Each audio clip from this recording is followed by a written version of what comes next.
Hello, నేను CS రావు. ఆంధ్రప్రదేశ్ ముఖ్యమంత్రి చంద్రబాబు నాయుడు గారు ఎప్పుడు కూడా లా అండ్ ఆర్డర్ విషయంలో కఠినంగా వ్యవహరిస్తూ ఉంటారు. ఇప్పుడు డ్రగ్స్, గంజాయి బ్యాచ్ని కంట్రోల్ ఎలా చెయ్యాలి అనే దాని మీద ఆయన ఆలోచించి ఈగల్ అనేటువంటి ఒక డిపార్ట్మెంట్ని ఏర్పాటు చేశారు. అది పనిచేస్తూ ఉంది. అయినప్పటికీ పూర్తి స్థాయిలో డ్రగ్స్, గంజాయికి సంబంధించినటువంటి ఆనవాళ్ళు లేకుండా చేయలేకపోతున్నారు. ఇదే అంశాన్ని వైఎస్ఆర్ కాంగ్రెస్ పార్టీ కూడా ప్రశ్నిస్తూ ఉంది. మీరు డ్రగ్స్ని, గంజాయిని కంట్రోల్ చేయలేకపోతున్నారని. అందుకే చంద్రబాబు నాయుడు గారు కఠినమైనటువంటి 2 నిర్ణయాలు తీసుకున్నారు. అవి అమలు చేసే అవకాశం ఉంది రాబోయేటువంటి రోజుల్లో అనేది తెలుస్తుంది. ఏంటి ఆ 2 అని అంటే, ఒకటి ఆస్తుల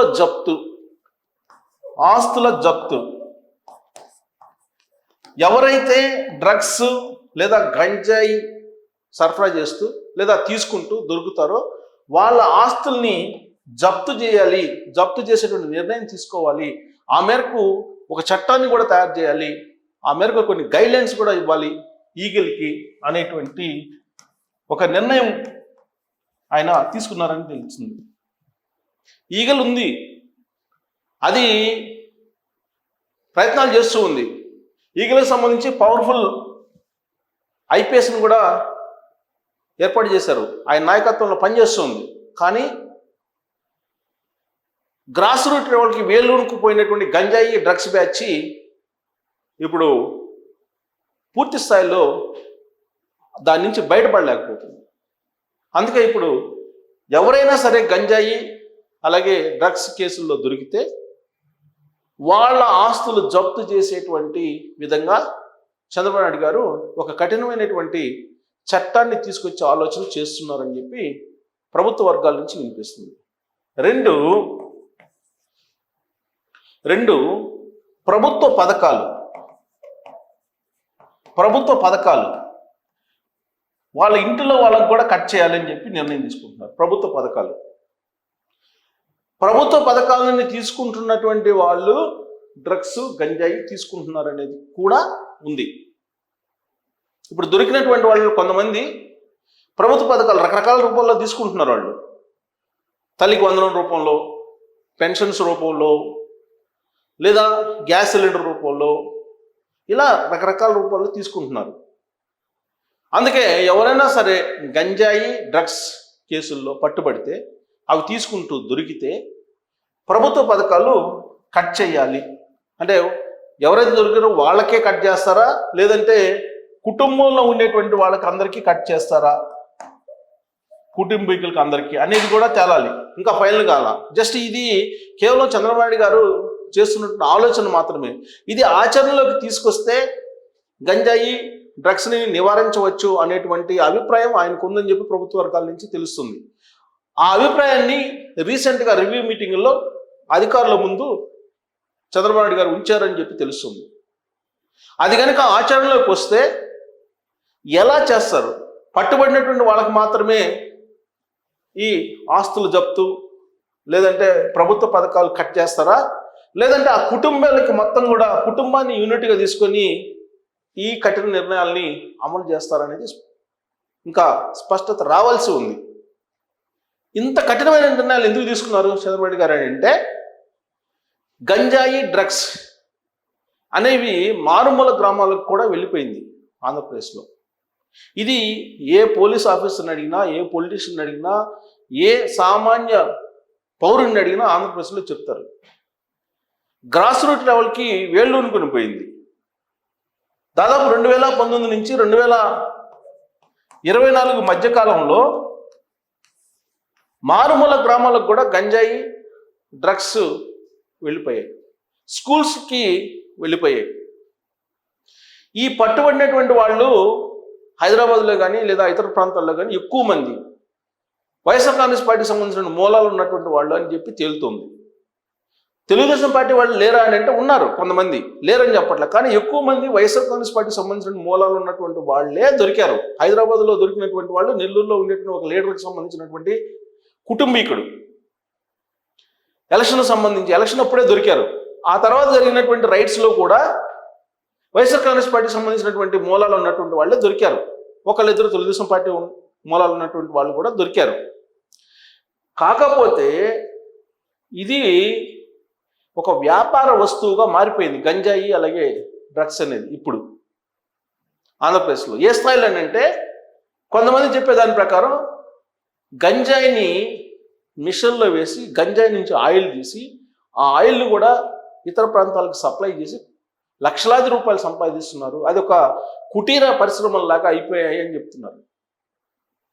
దాని నుంచి బయటకు తీసుకురావాలంటే చంద్రబాబు నాయుడు గారికి తలకు మించినటువంటి భారంగా మారింది. ఎందుకంటే ఎవరికి వాళ్ళే కుటీర పరిశ్రమగా మార్చేసుకున్నారు చాలామంది. దాంతో వాళ్ళని బయటికి తీసుకురావాలంటే చాలా కష్టంగా ఉంది. ఇప్పుడు గంజాయి విస్తీర్ణం డ్రోన్స్ ద్వారా లెక్కేస్తే గతం కంటే కొన్ని రెట్లు ఎక్కువగా ఉంది. గంజాయి గతంలో కూడా ఉంది, 2014 నుంచి 2019 వరకు కూడా ఉంది. కాకపోతే దాన్ని అరికట్టేటువంటి ప్రయత్నం చేసి చాలా వరకు కంట్రోల్ చేశారు. 2019 నుంచి 2024 మధ్యలో కంట్రోల్ తప్పడంతో దాని విస్తరణ పెరిగింది అని చెప్పి ఇప్పుడు ప్రభుత్వం భావిస్తుంది. వీటికి తోడు డ్రగ్స్ తోడయ్యాయి.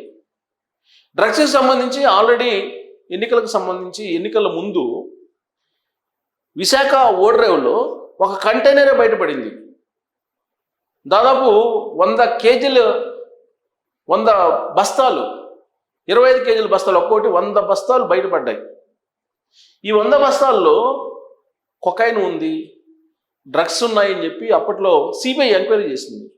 సిబిఐ ఎంక్వైరీ చేసినప్పుడు ఆ ఎంక్వైరీని అడ్డుకునేటువంటి ప్రయత్నం ఆ రోజు ఉన్నటువంటి కొంతమంది పోలీసులు ప్రయత్నం చేశారు. ఆ రోజు ఉన్నటువంటి ప్రభుత్వం జోక్యంతో ఆ విధంగా చేశారు అనేది కూడా సిబిఐ వాళ్ళు తయారు చేసినటువంటి రిపోర్ట్లో పొందుపరిచారు అంశం. అంటే ఏ స్థాయిలో డ్రగ్స్ అనేది ఆంధ్రప్రదేశ్కి వచ్చాయనేది దానికి ఒక ఉదాహరణ.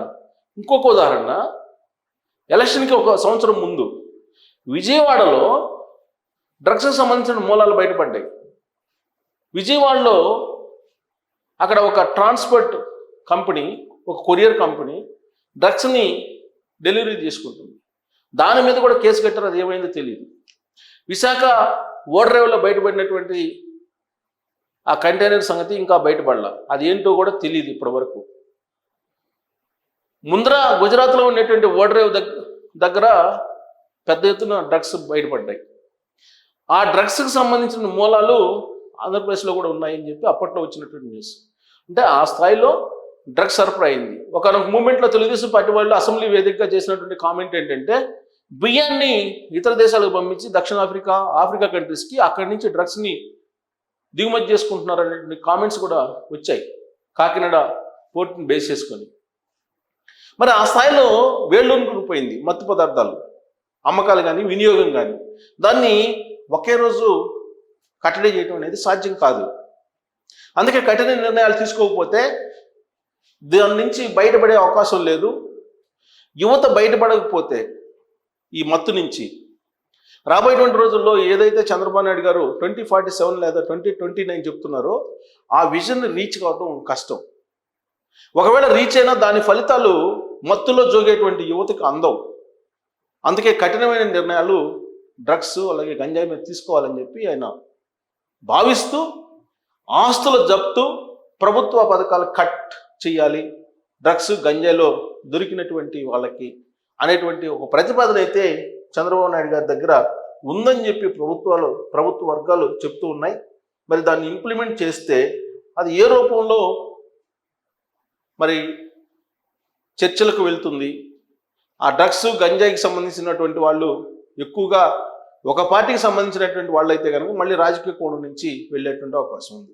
సో ఇన్ని పరిణామాల మధ్య చంద్రబాబు నాయుడు గారు మరి ఆ 2 కఠినమైన నిర్ణయాలను తీసుకొని పూర్తి స్థాయిలో గంజాయి డ్రగ్స్ అరికట్టగలరా, లేదంటే ఇంతకన్నా కఠినమైనటువంటి చట్టాలు తీసుకురావాలా అనే దాని మీద మీరు కామెంట్ చేయొచ్చు. Thank you.